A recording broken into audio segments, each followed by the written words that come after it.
I thought it was a really good time to talk about what is a crash.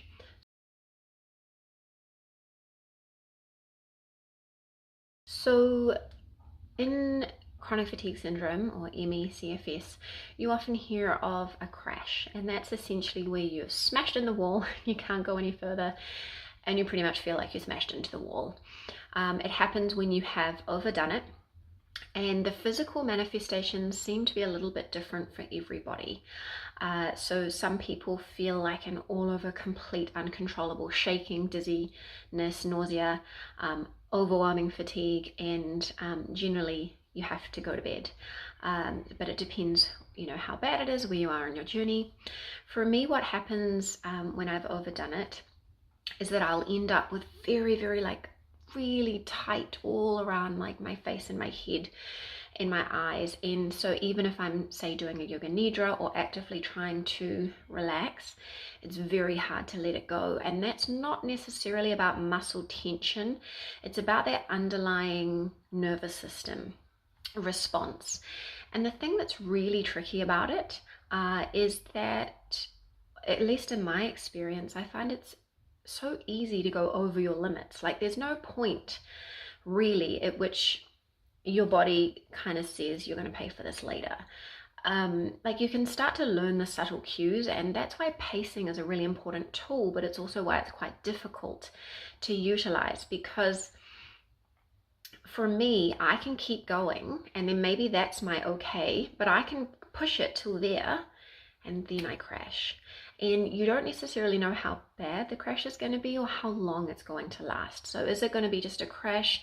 Take your medicines, do your relaxing things, have a good sleep, or the best sleep you can, and then you're kind of okay the next day, or if you're moving a bit slowly, or if you go into a full flare. And that's the push crash cycle, which we're trying to avoid.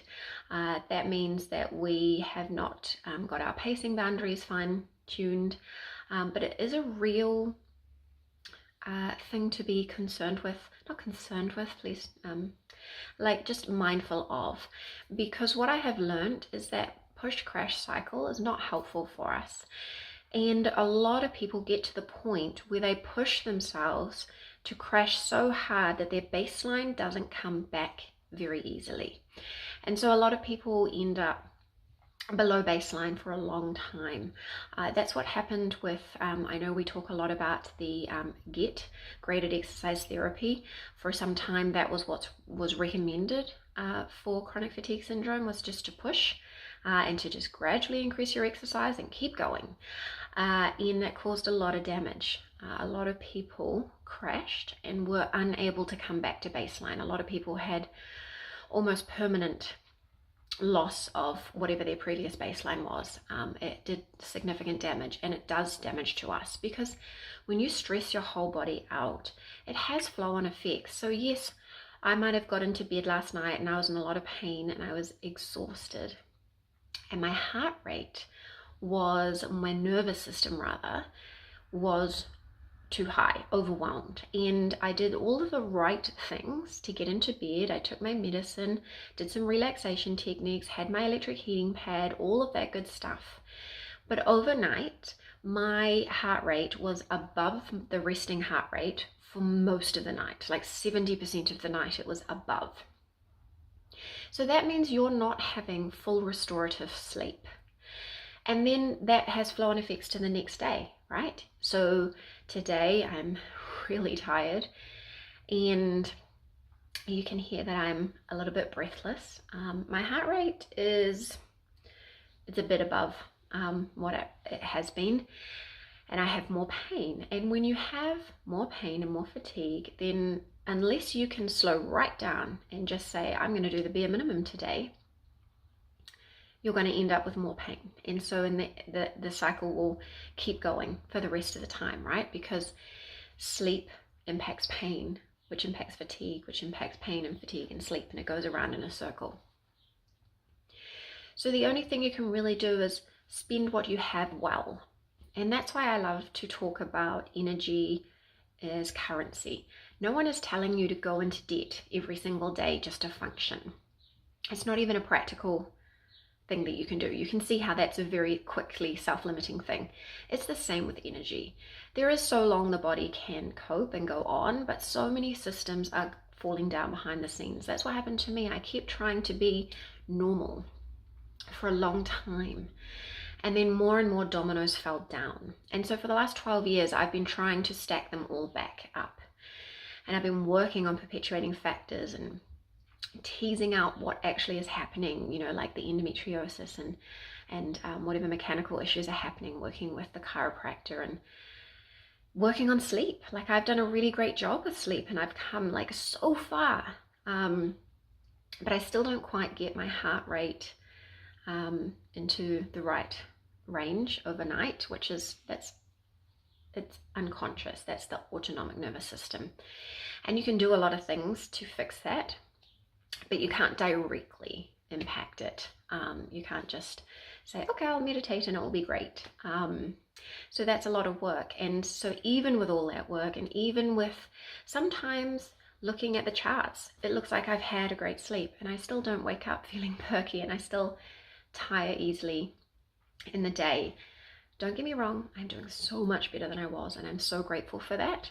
But it's the point is that you can improve your sleep and you can still have fatigue. And so you can work on all these things, but it is all still there and needing to be managed. And I think one key thing is learning to spend what you have well.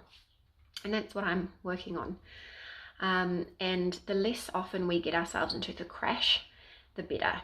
And I know it's difficult, especially when it's a moving goalpost. And at the moment, I'm definitely in a moving goalpost situation where I'm sleeping better.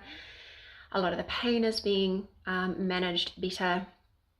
But I have no resilience. So day to day, it's fine if I stay in the boundaries. But when I'm overdoing it, like I have been helping us move back into our house after renovation, you can't keep going without consequences. And interestingly, I don't know what this breathlessness / high heart rate is yet, because we've looked into whether or not it's POTS, and in clinic doctors, local doctors clinic tests, I'm just below the threshold, and it doesn't necessarily manifest in exactly, like, it's not like stand up and then get dizzy, heart rate goes high, nearly faint or anything like that. It can happen after time. It's not necessarily only when I'm changing from seated to standing. But anyway, that's a whole other video. But there's a lot going on. So all that to say, if you can get a sense of what your crash symptoms look like, and then try and get a sense of what's happening before, and then put a really good pacing plan in place, it will really help the overall health. But I think one of the first things to tackle to get there is the mindset of society and ourselves, what we internalize from society. All the messages of people are like, I just get on with it. Well, isn't that nice? You can get on with it without consequences. How wonderful for you. That's what we need to practice saying.